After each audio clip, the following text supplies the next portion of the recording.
ari M23 ari FARDC nkuko babivuga kugira ngo abantu bari mu byumve byombi intambara birwana. Ese kuki leta ya Kongo yita M23 abateroriste? Ngiri cyo mbaza, iyo mbajije ntyo suko shikiye M23, ahubwo ndavuga ngo kandi munavuye ngo vuga ijambo ry'Imana. Ijambo ry'Imana ni irihe? Iyo ijambo ry'Imana ukavuga bicanye, ukavuga abajura, abanyereza umutungo w'igihugu, abica abandi, abashoza intambara zidafite zishingiye, ese si ijambo ry'Imana? Urugero ariko ngo ndo umunyepolitiki rushuko n'umunye uyobokamana ntago bikunda. Iyo mbikunda ubushobozi bwo kumunyepolitiki nari mufite, nari mfite ubumenyi buhagije bw'abanyapolitiki b'iki gihe bafite no kuba navuga n'ibirezi byo bafite, ariko sinabigiyemo. Cyangwa se kubita abateroriste aricyo kukiba bahise babita abateroriste. Ubwo uri bumve mvuga ntaravuga ngo umuvugizi wa M23 ngo ndayishyingo ndayifana. Ariko se barashoje umuntu mvugene mvuge nk'ikigoryi cyangwa udafite ubwonko. Iyo habaye ibiganiro kibanza murabibona murabizi mugaceceka. Uruhare rw'itangazamakuru mu iterambere ry'igihugu ntabwo akenshi iteko rivuga ngo Kapiteni Ibrahim Traoré ukuriye agatsiko ka gisirikare. Turabasuhuje kandi turabifuriza kugira ibihe byiza badukurikiye. Turi kumwe na Pastor Peter Musisi. Pastor na amahoro. Ya turashimana, turabashuje mwebwe aba Primo Media. Imana bahumugisha cyane abavuga ikinyarwanda n'indimi zigishamikiyeho bari mu Rwanda, mu karere k'ibiyaga bigari, umuryango wacu wa East African Community. Turabakunda mwese n'abari hino hino ku migabane ya iri ku isi hose igize umubumbe wacu.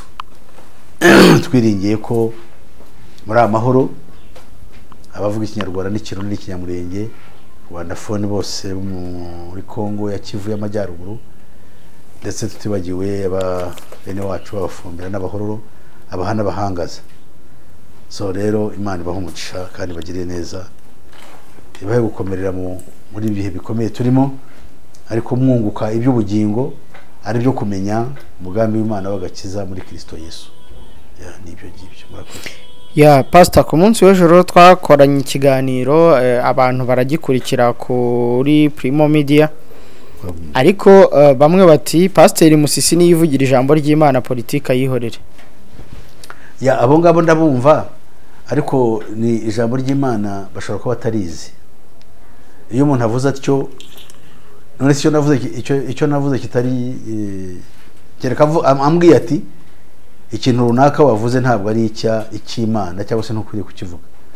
Naye yavuze cyo muri rusange se namenye ashatse kuvuga. Reba mvuze ku bindi, kandi ibindi biri mu isi bibera mu isi bikaba byo byahanuwe, kuko ibitubera mu isi bibi bibabaje ni ibyahanuwe dusanga muri Bibiliya, ahubwo bitigishwa abantu. Yaho rero yaba aho nawe yaba yikoze, cyangwa nawe ashaka kumbaza abazi ikibazo nyarunaka ati kivuze udakwiriye kukivuga, hanyuma numva icyo ari cyo, niba ari icyaha cyangwa ari ikosa. Undi yaravuze terega Imana ni ikintu abantu bitwaza kugira ngo babone uko badukanga ngo tugire ngo nabanyakuri. Ya icyo kirashoboka, ibyo birahari mu madini, size n'abavuga jewe, ariko muri rusange nanjye ndabyemera ibyo. Amadini menshi nayo ngo abarizwamo niko ameze. Niyo mpamvu twigisha ibyo bitubuye mpuzamadini.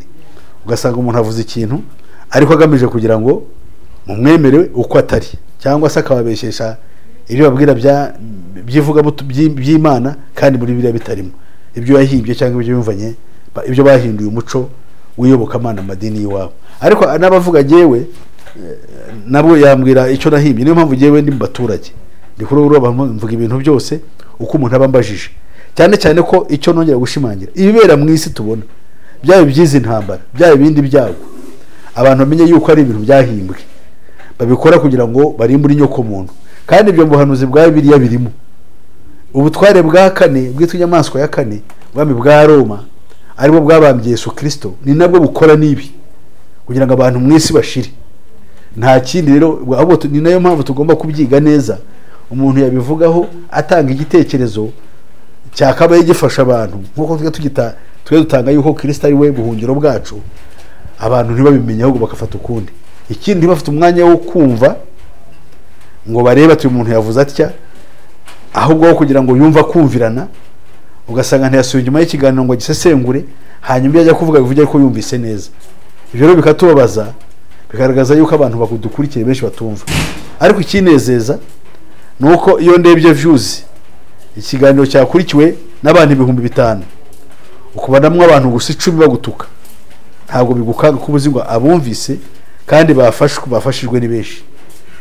Kuko umuntu ashobora kutavuga ariko afite icyo yungutse, ariko wa wundi uvuga kiriya motivation zituma avuga kandi akavuga biriya bintu meze kuriya, zigaragaza yuko ari umuntu n'ubundi ntacyo bamukorera.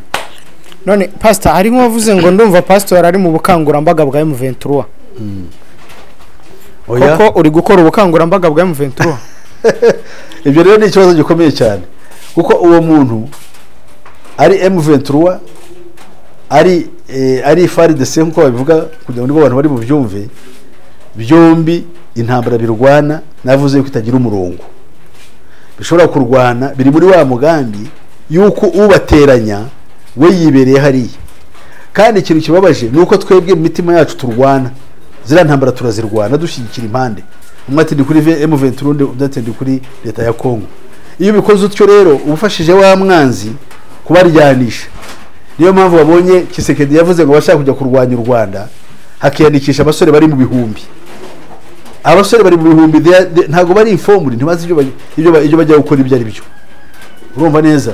So rero niki cyatumye M23 ivuka, niki cyatumye Kongo imera kuri imyaka yose, niki cyatumye ubutegetsi bwa Mobutu busenya igihugu kigahinduka ishyamba, cyari igihugu giteye imbere. Ni ukubera iki? Icyo cyo bakaye basubiye bakareba, ese kuki leta ya Kongo yita M23 abateroriste? Ngeri cyo mbaza, iyo mbajije ntyo suko sikiye M23, ahubwo ndavuga ngo kuki Kongo ikoze icyo ngicyo. Ni nkuko na M23 yavuga iti abanyekongo ntabwo tuzavugana nabo. Oya, ahubwo giye navuga ngo umuntu yaba afashe intwaro akarwana, turamubaza urashaka iki, n'umujuru yaguteye nijoro akagukomanga cyangwa akubita urugi rwawe, uramuti ye urinde urashaka iki. Icyo ntabwo ari cyaho ubukoze. Yakubwira ati ndashaka iki, ndakwishyuza amafaranga yanjye wandiye, ugomba gutekereza. Ukamuti naho ko wenda yabikoze mu mafuti yanteye mu ijoro, ariko afite impamvu ni ihese, nuko namwambuye. Ubwo rero utangira kureba ukuntu wamwinginga kugira ngo mugire mute, kuko Yesu yaciye umugani, sinzi bibwira yuko uwo mugani yawuciye kugira ngo abe ari umunyapolitiki. Yaravuze ati mwene so cyangwa umuntu nagukuruba nagutwara mu nkiko, aho kugira ngo gutware banza wiyunge nawe mbere yo gutwara mu rukiko. Wiyunge nawe urebe niba washobora kumwishyura icyo akwishyuza, kuruta yuko yagutwara mu nkiko ngo aho uzagenda bahagushyira mu buroko ukamara imyaka n'imyaniko kugeza aho uzishyurira na buri kuta ryose wariye. Igihe Yesu yavugaga ibyo ntabwo ari muri politiki yavugaga ibintu socially bireba abantu, twebwe ko ntabwo turi inyamaswa. Kandi umuntu avuye ngo vuga ijambo ry'Imana, ijambo ry'Imana ni irihe? Iyo ijambo ry'Imana ukavuga abicanyi, ukavuga abajura, abanyereza umutungo w'igihugu, abica abandi, abashoza intambara zidafite zishingiye, ese si ijambo ry'Imana? Urugero, hariho umugabo witwaga Yohana Batista, hari umugabo witwaga Herodi, afata umugore wa murumuna we aramucyura kandi bitemewe mu mategeko.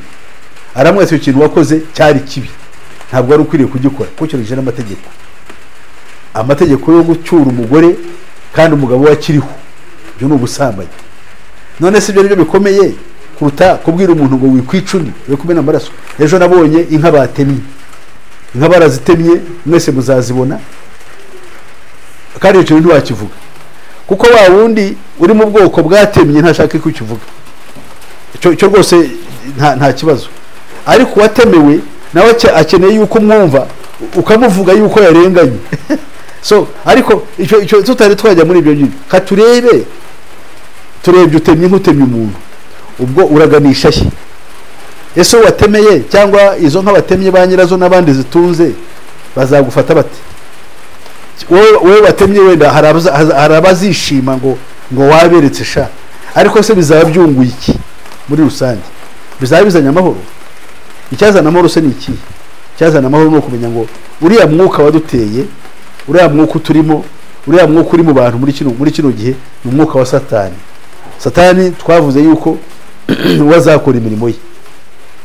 Bibiliya avuga ngo uwanga mwene se, uwanga umuntu mugenzi we ni umwicanyi, nta nubwo azajya mu bwami bw'Imana. So rero tubivuze nk'ibyo ngibyo ntabwo tuba tuvuze ngo turi kuri M23, kuko nk'ubu ngubu ntangiye, kuko hari nabonye ikiganiro yigeze kugira n'umuntu, uwo muntu avuga yuko Uganda yashyizweho cyangwa Museveni umurimo we agamije kugira, sijya kuvuga izina rye gusa nakubwira icyo kiganiro nacyumvise, nabonye n'uburyo abantu bamushimagije, kuko yavuze ngo Museveni impamvu intambara iriho yabonaga rigafatwa ni gahunda ya Museveni. Barishima ati aho uvuze ukuri, ariko sibyo ibyo ngibyo katuvuge ko na Museveni bamukoresha, ni n'umukoresha se. Igisubizo ni ikihe se? Igisubizo ni uko abantu bamenya ukuri kandi bakamenya uko ari abantu baduteranya, maze bakagira bate, bakareba ukuntu barwanya icyo cyago.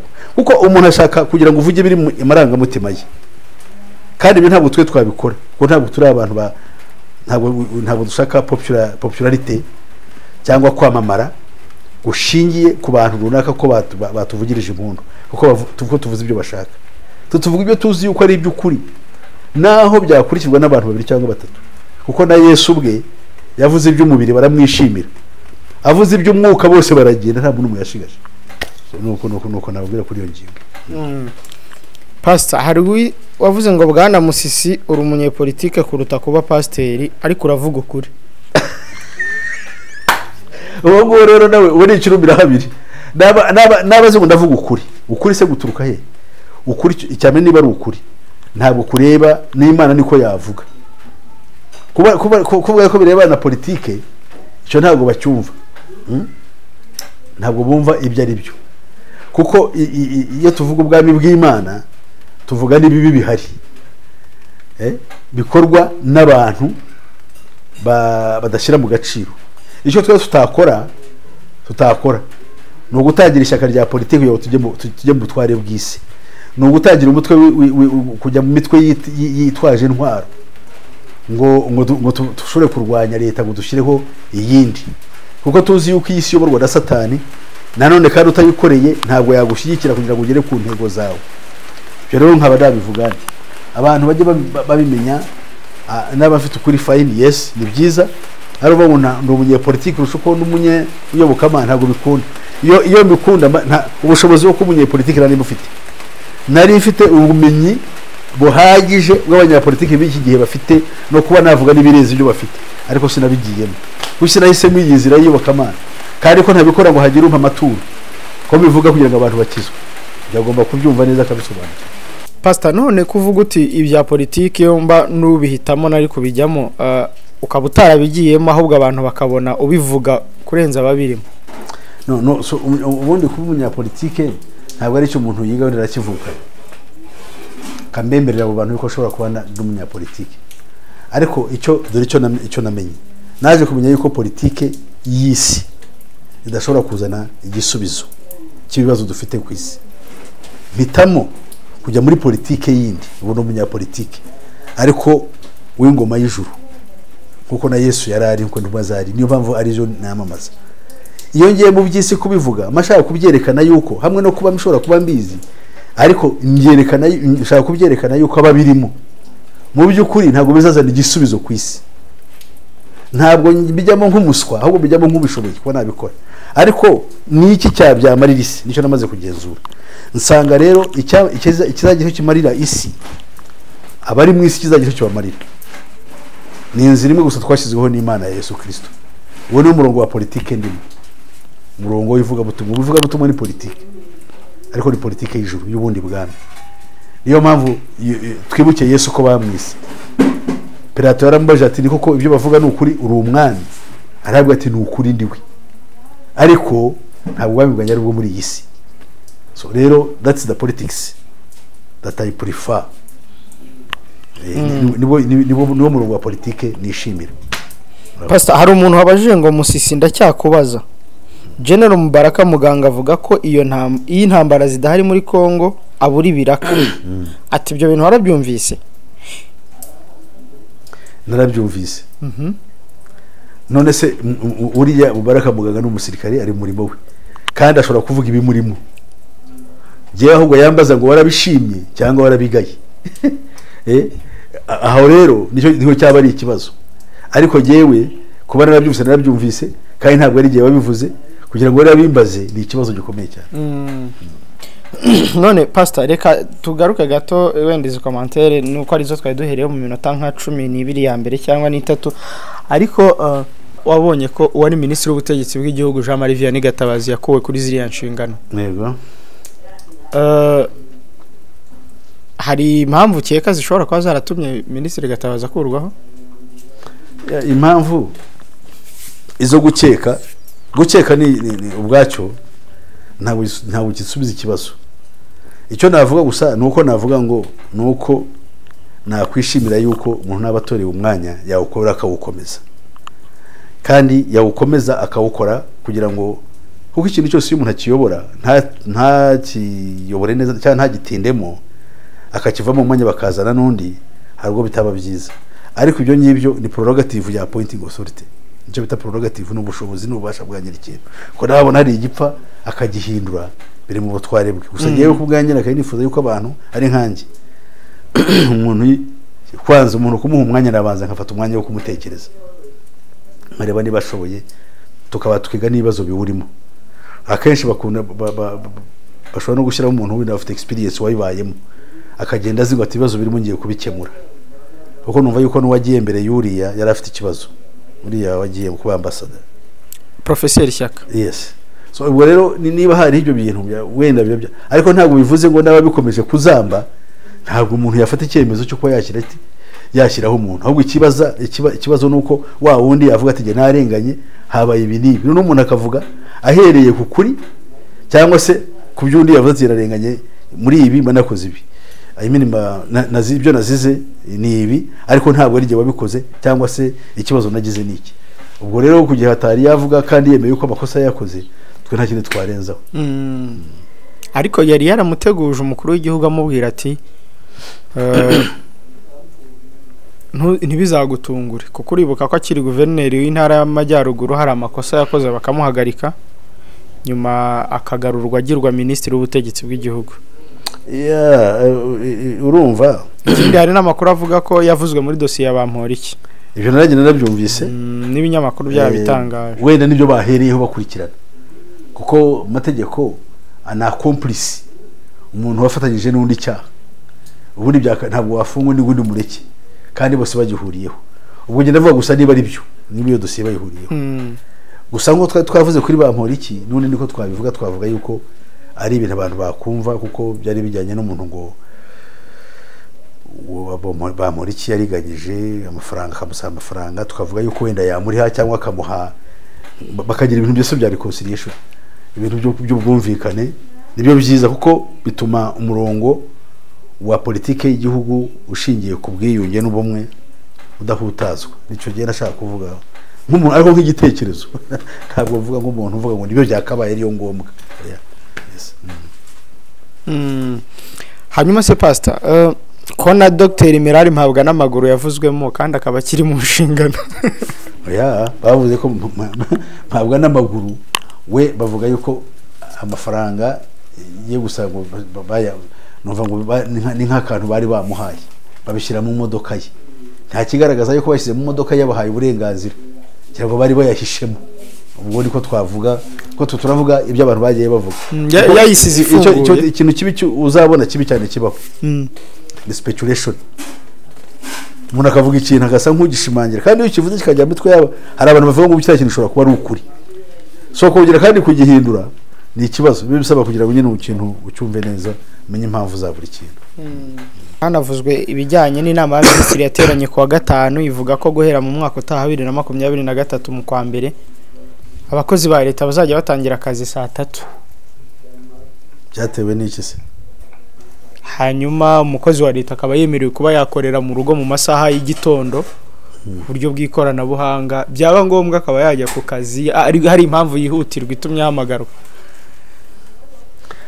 Ibyo nibwira icyo twe tureba ni umusaruro uzaturuka muri ibyo bintu kuko ibyo bintu hari naho nabonye hari igihugu kimwe cyonzi harimo umuntu tuziranye ubu ngubu afite iduka aracuruza ariko iyo gahunda yo gukorera ku ikoranabuhanga iramufasha akenshi akaba ari kuri business ye kandi akurikirana n'akazi urumva byombi kuko n'amafaranga ahembwa muri iyi minsi aho batagufasha kukurangiriza ibibazo ariko baguha iyo chance akazi kagakora kandi nakandi kawo kagakora byaba ari byiza actually iyo nibwo buryo bwiza bwa technology kuko technology navuze ko itura kuri satani kandi ifite byinshi bibi ariko kandi ibyaza bikaba ari byiza baramutse babikurikije hatabayemwo imikorere ishingiye ku karengane wenda umuntu akarenganya undi iki nabonye ahubwo nibaza wa wundi wakoze kuva saa moya ko agakomeza agakora kandi nushoye ko kuruhuka ari saa 11 ariko ntabwo ari kuva saa moya bazajya bahera saa 3 official ni saa 3 kugera saa 11 ubundi baheraga saa zingahe saa moya bakagera saa 11 akajya saa 11 ariko wa mugani saa 11 ariko batangiye saa moya yes kuko saa moya yego nibyo noneho iyo bageze saa 11 bavuze ko bakora amasaha 8 n'isaha yo kurya ariko bayibaze cyangwa izawe ntabwo irimo buriya bayibaze so ubazanye batagira saa 3 noneho bagabanyije amasaha sibyo se mwanya wo kuva saa moya batangiye saa 3 bagabuje amasaha 2 yose na ya saha yo kurya yo kuruhuka irimo wose ntibeza kwica ahubwo ubukungu abantu bagiye bakora amasaha 6 nangaye bavuze ko amasaha azaguma ari 8 azaguma ari 8 yaba atasomane batangiye saa 3 kandi baratangiraga mbere saa 2 bakagera saa 11 ubwo menye isaha yo kuruhuka batayibariye mahari ntabwo bayibariyemo okay ariko ubu niho bageraga saa 10 saa 11 wazo saa 10 kuva kera nanjye nibyo ariko saa 10 kuko ubundi saa moya ni nkazo za kabaye saa 2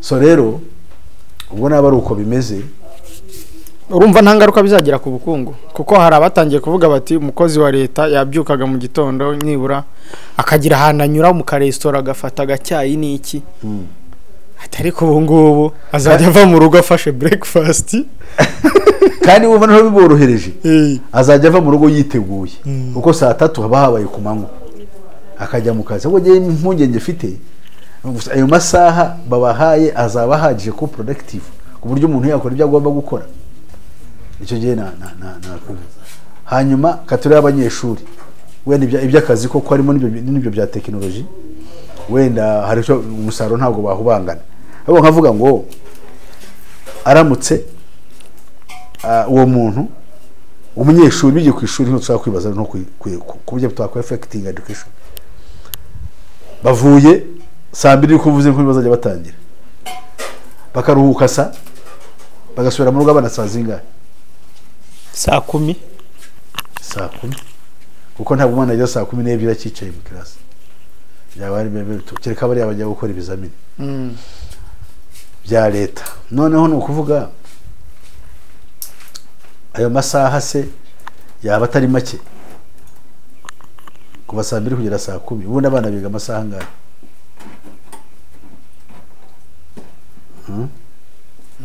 nibiza jemba nibwira yuko abanyeshuri kwiga amasaha menshi cyo gituma biga ahubwo nuko bahabwa ireme ry'uburezi nyaryo icyo nicyo nyina nanjye nakongeraho ariko kandi tukareba niba amasaha ataba ari make cyane bazajya bahera saa 2 n'igice bazajya bahera saa sinzi ubwo ndibwira yuko no kwaza umuntu akabanza akitegereza akabaza impande zose akumva ibyo ari byo ariko urumva nta ngaruka bizagira runaka babikoze neza erega ikigenzi si saa masaha ikigenzi ni quality the quality of education bahabwa ni iyi the integrity and caliber of the teachers abigisha bafite uruhe rwego n'ubushobozi nicyo cy'ingenzi nicyo cy'ingenzi twareba na environment abantu babigiramo no kuba bameze bate bahariye se nabonye birabyo bakoze bihugaburira abana ni byiza uko amago menshi ushobora kuba adafite ibyo kurya so abana ubwo bashyizeho kuburyo abana bakarya babonye rero n'abigisha bafite ubushobozi byaba ari byiza nta kibazo byari bifite pastor reka dukomereze gato kuri M23 umaze iminsi ukurikira ko leta ya Kongo yavuze ko yiteguye kugirana ibiganiro na M23 ariko mu gihe M23 yabanze ikava mu duce yafashe hanyuma bakajya bagirana ibiganiro ibyo bintu urumva bimeze bite ngewe cyo numvisemo cyiza muri ibyo ngibyo ko nabyumvise ni ukuvuga ngo noneho nibura M23 barayemeye nk'ikwiriye kwicara nayo ikaganira iyo bya kondisiyo babahaye nabyo bizaza hanyuma ariko nibura ikintu cyo kwemera yuko bashobora kuganira nabo ni byiza ryo twari tumaze iminsi tuvuga abantu bose iyo baganira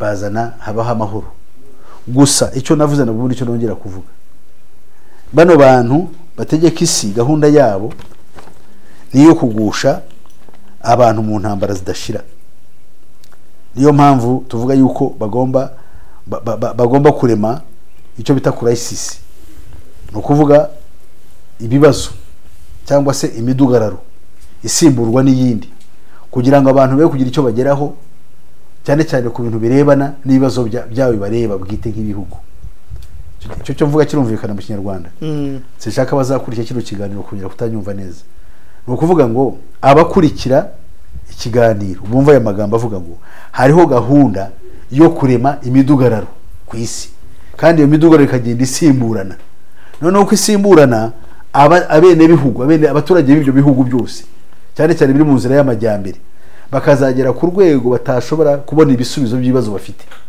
izi ntambara rero nazo zo muri Kongo intambara zo muri Kongo ni kimwe muri ibyo bibazo biremwa n'abo ngabo kugira ngo habeho crisis imeze ityo ishingiye ku bintu nka biriya baremye abantu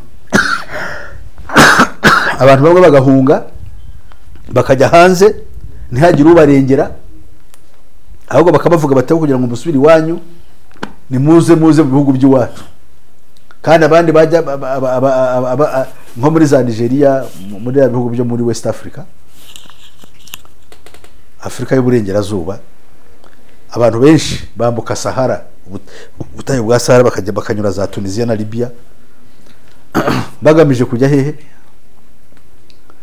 bagamije kujya mu Burayi ariko nta muntu bashakayo benshi ubundi bagite bakibashaka yuko bambuka none kandi aho kugira ngo umuntu bamufashe gutura iwe mu mahoro asubire mu gihugu cy'iwabo ahubwo baragira bate iwabo hatera imvururu barangiza bakamubeshya ngo tuzakwereka aho ujya gutura bose byo si contradiction kuki se babwira abantu ngo Bwongereza cyangwa ibindi bihugu byo mu Burayi genzi yuko Ubufaransa bwagiranye amasezerano na Libya kugira ngo buze abantu kwimuka ngo bajyayo kandi abo bantu barahunga intambara mu ihembe rya Afrika na za conflicts muri Sahel intambara zibera muri mu bihugu bya Sahel bya West Africa nko muri za Nigeria za Mali hariya hose hari ibibazo muri za Nigeria za Cameroon za Chad aho hari intambara ariko ntibamera yuko bajyayo noneho muri Kongo bamara guhunga bagatangira bakababwira ati mwemuzi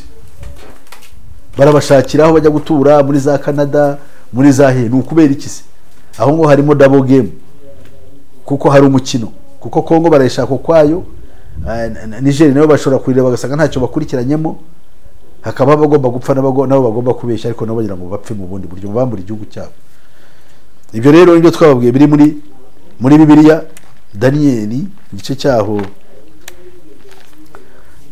cya 8 igice cya 8 hari amagambo muri Daniel akomeye aho dusanga aya magambo kadusome cya 7 ku murongo wa 26 kadusome igice cya 7 Daniel 7 kabaro usome uyu munsi umurongo wa 23 arava ngo maze wa wundi arambwira ati iyo nyamaswa ya kane zabo ubwami bwa kane ku isi kandi buzaba budasa n'ubundi bwami bwose buzacoshomera isi yose buyisiri banjye kandi buyimenagure ubu nibyo turimo isi irasiribangwa kandi iramenagurwa icyo nicyo tureba aha rero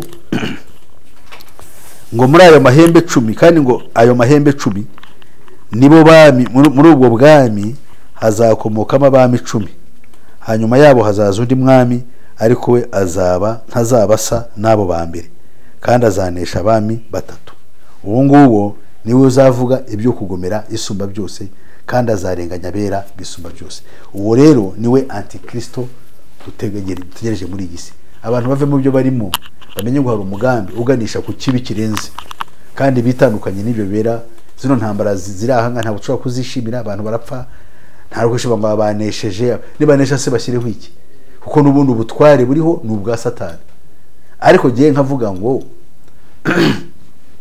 kuki bashobora gukora ibyo bintu bakageraho baheza nk'ubu nkubwiye amasezerano ya Libya n'Ubufaransa, ariko n'Ubwongereza bwari bwagize n'u Rwanda kugira ngo bari abantu bahunga baze babazane hano ngo hanyuma bige dosiye zabo buhoro buhoro muri bishoboka bazabasubiza iwabo. Kuki batwara cyangwa bemerere kuba mu Bwongereza iyo process kuki bumva yuko kuki batayiha abanyamurenge n'abanyekongo bandi bo batwara buri gihe bamwe bari mu Rwanda bari za Kenya bategereje kuzajya hanze abantu why nuko Kongo bafite bayishakira ntago bashaka bo bene wayo bayimemo n'abari abasigaramo ngo bararwana niko batazi ibyo barimo bari abantu b'inkazi bakavuta banga batugomba kubakura kandi bakuramo nuko kubaca intege ko zaba batatangije none abandi nabo bakabwete mugende mwice bari mu banyage mbatwariho ibyabo. Ntabwo ari ibintu byiza. Buri munyafrika wese akwiriye kumenya umugambi aho kugira ngo arebere ibintu mu bwoko cyangwa aburebere muri bene wabo. Nahoze numva ibibere pfiriya muri za Minembwe ngo bari abasirikare b'abanyamurenge no birukanye ababembe n'abafurero barabirukana bareza imisozi ngahe n'abantu barahunga n'abari makambi mbeso ureba habaye ibintu bibi cyane by'abantu kumererwa nabi. Ibyo kandi ntabwo ari byo bari n'abantu ntabwo bakwiriye kwicana kandi abavandimwe. Noneho kandi nabo iyo baje bakirukana abanyamurenge bakabica bakabambura inka zabo baba bumva yuko abari ku ruhande rw'ababembe n'abafurero baba bumva yuko ibyo ari byo ari sawa. Noneho bari nabo bakora ibyo abari ku ruhande rw'abanyamurenge nabo bakavuga ati ibyo ni sawa. No, ikiza ntabwo abantu bashobora bari abantu bararima inzigo muri twebwe abantu kugira ngo turyane kandi ibyo bintu bazabigeraho kuko Bibiliya ivuga ngo uyo mwami w'umucashuro ngo azabashishwa byose n'uburyarya n'uzatwara isi. Daniel yabonye ibintu arababara ararira ararwara. Ibyo nanjye nibyo biba bindi ku mutima. Ni nayo mpamvu tuvuga ibintu bya Pan-Africanism n'ibindi byose mba numva abantu bamaze kwangana. How can they be united? Azakureba nk'umwanzi. Yes, azakureba uvuye ati wowe uri umwanzi kandi bimujyemo kuko ababikora n'abantu bize bitago barize ni nabo babi cyane kuruta abaturage basanzwe babandi basangiraga umunyu basangiraga akantu runaka abantu yagusanga kubuzira ukamufasha kuko niwe mubana muhura n'ibibazo. Washaka imbuto y'ibishyimbo ukajya ukamusaba akayiguha, wasaka imigozi y'ibijumba geze uko mu giturage abantu babana akaba yaguha ati twara ibijumba nawe ugende ukamusaba imbuto akayiguha, ukamusaba amata akayaguha umwana we yarwaye bwaki. Ariko si watangiye kwicana urumva ari ibintu very bad. So rero ibyo ntabwo tubyishimira ni ibintu bibi kandi nge ntabwo mbirebera bugufi uko bamwe babireba bavuga ngo ni u Rwanda abandi ngo ni hehe abandi no biriya ni ibintu byapanzwe uhereye mu cyamagana 850. Ibyo nibwo byateguwe kugira ngo bizaze ubu nibyo turimo badukoresha. Ariko abantu bacu bararuze. Umuntu usanga yarize aravuga ibifaransa ariko ntari byo kibazo ko giteye. Wanamusobanura ngo tubivuga uko ntabyumva. Akakubaza akabarebe akakubaza muganga ngo ibyo bavuze are serious akakubaza M23 ibyo yavuze no niyibaze impamvu z'ibyo bintu byose. No abantu bakure bave mu bintu bimeze bityo.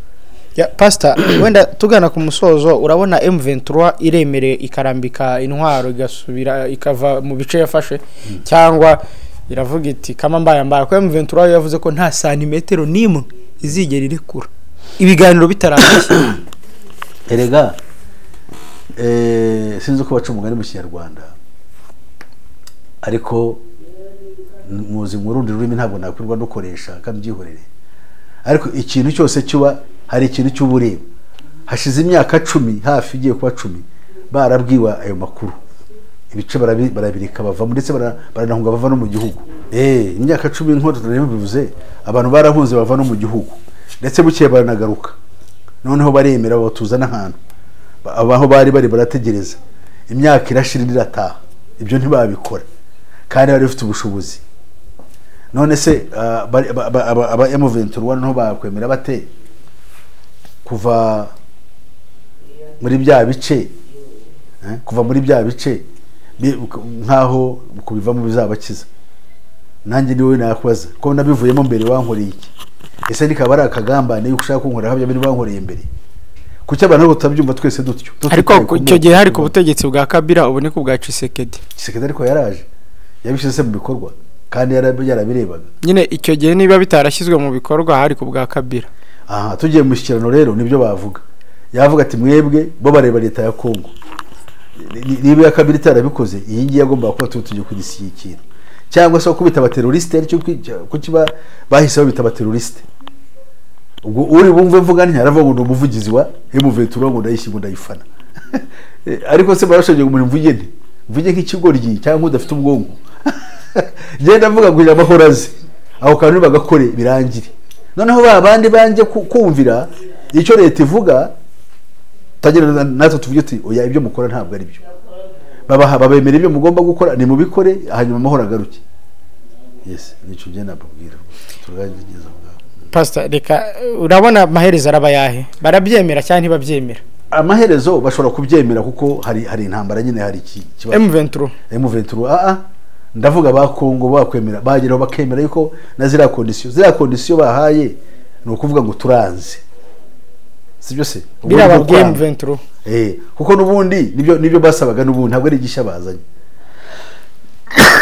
igishya gihari no kuvuga ngo twemeye yuko twavugana namwe ariko mukoze bya bintu nubundi twababwiye imbere so ibero nk'abantu ntacyo byabimaze na M23 ntiri bubyemere ibyemeye se yabigiye ahubwo ibyemeye izabyemera kubera pressure yabo ngabona kuwe batoze intambara bashobora kubwira bati mwikwemera yaravuye ko rero bategeka abantu bashyira amabwiriza nose mbere bajya gufata icyemezo cyo kujya gutera M23 ngo bayirukane hariya byari biki yari yafashe Goma imaze gufata Goma bareba yuko ubushobozi bwa Kongo nagira ngo gufashe Goma ubushobozi bwa Kongo gushoza intambara muri Asirazuba bwa Burangiye ibyo narabikubwiye babona rero ya ntambara tari bugende nkuko bashakaga noneho bakora ikindi ubu rero nanone dutegereje yuko ari cyo bazakora barabeho Goma tari bayifata hari abasirikare benshi ba Kongo n'intwaro n'indege n'iki baravuga ati aha rero hariya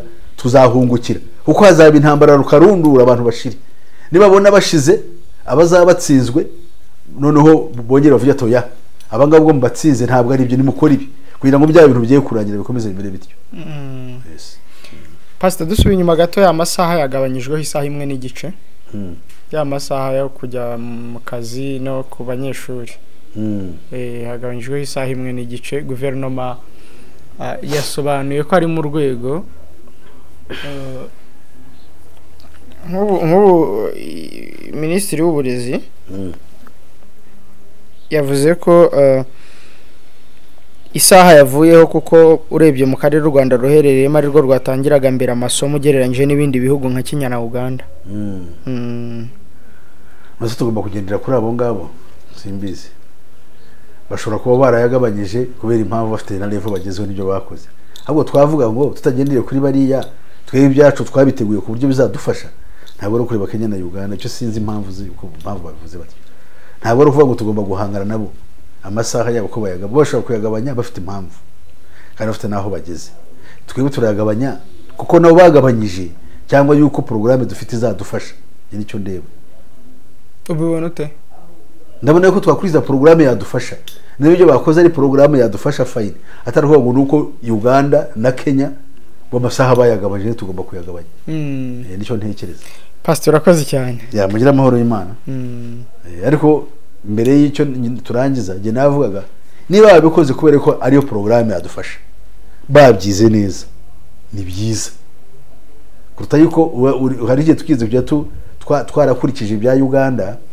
East African program ngira ngo urabyibuka amashuri akajya atangira mu kwa mbere akarangira mu kwa school year academic year tangiraga mu kwezi mu kwa mbere bikarangira mu kwa 12 none ejo bundi bahita bagira kandi babisubizamo dutangira mu kwezi kwa kangahe dusubira muri bya bindi bya kera mu kwa kera umwaka uratangira mu kwa 9 ubwo rero sinzi ibyo mpamvu sinzi uko bashobora kubikora batyo kandi ejo bakabisubiramo hari ikindi ministeri yavuze ati twaje kubona ko hari amasaha agenewe abana bagomba gusinzira atabari munsi y'imyaka 12 bagomba gusinzira hagati y'amasaha 9 na 11 ingimbi ni hagati y'amasaha 8 n'10 ati yo warebaga kugira ngo batangire saa moya basinziraga munsi y'amasaha 8 bikagira ingaruka mu myigire mu ishuri. Okay, naba ari program biza that's fine. Ibyo ni byiza kuruta kuvuga ngo Kenya cyangwa Uganda cyangwa Tanzania cyangwa elsewhere yabatangiraya baraturusha amasaha ya. Ahubwo ibyo ngibyo birumvikana. Iyo research bakoze katwizere yuko bizadufasha. Nakoze pastor. Hari Amerika iyo habaye ibiganiro kibanza nta namwe wacu tebuka ntawe murabibona murabizi mugaceceka. Uruhare rw'itangazamakuru mu iterambere ry'igihugu ntabwo akenshi teko rivuga ngo Captain Ibrahim Traoré ukuriye agatsiko ka gisirikare